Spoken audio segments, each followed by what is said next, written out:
long time ago, I abandoned Guitar Heroes, and that's such a paradox, because everybody thinks that I am always listening to the guitar players, and I'm always like so concerned about being a guitar hero and so forth, which is not true at all.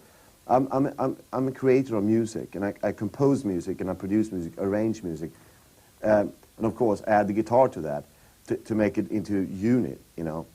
And so that my guitar hero is, you know, into or not being into, it's been gone for like 12 years at least, you know. I mean, my main influences are different things. I mean, of course, I love to listen to Jimi Hendrix and Ritchie Blackmore and Brian May from Queen. I love that stuff.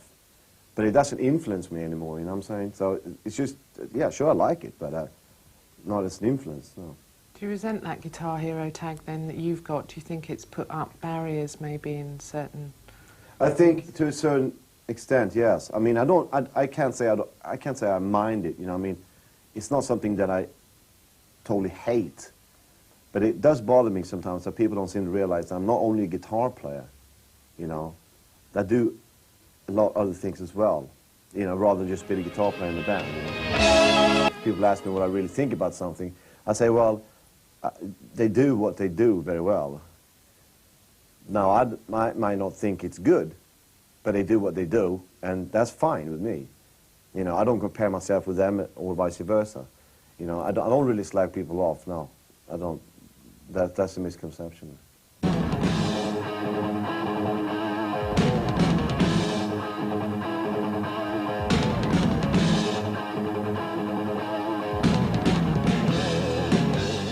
I don't like it, but I understand why people do like it, because it's sort of a release of frustration. It sort of reminds me a little bit of the late 70s, early 80s punk wave.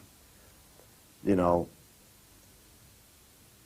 the only thing that I have very much strongly, you know, what I got against it very, very much is the fact that they promote, you know, a wave of non-musicians, basically.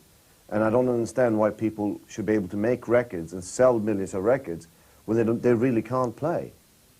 I think personally that's a hypocritical thing to do. It's like me saying to you, if you give me £1 million, I will build you this great house, you know, because I'm a house builder, okay? And you come into the house and it falls apart, basically, because I built a poorly built house.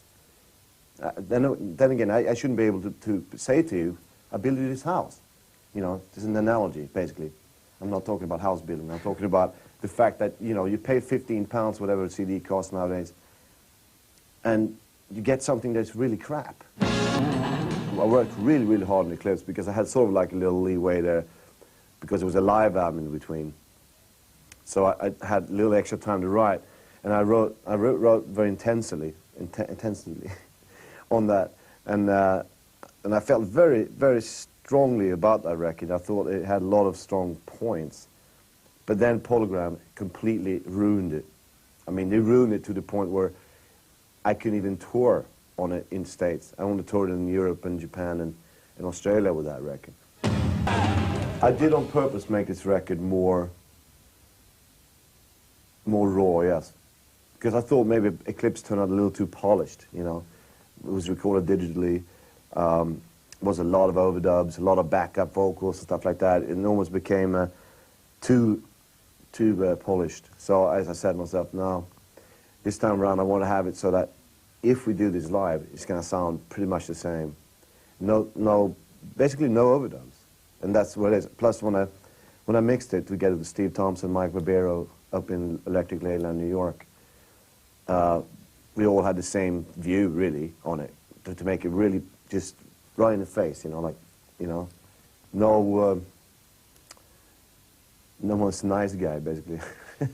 You know, just, you know, pretty rough, but yet sophisticated, you know, it's hard to describe. Just buy it, check it out.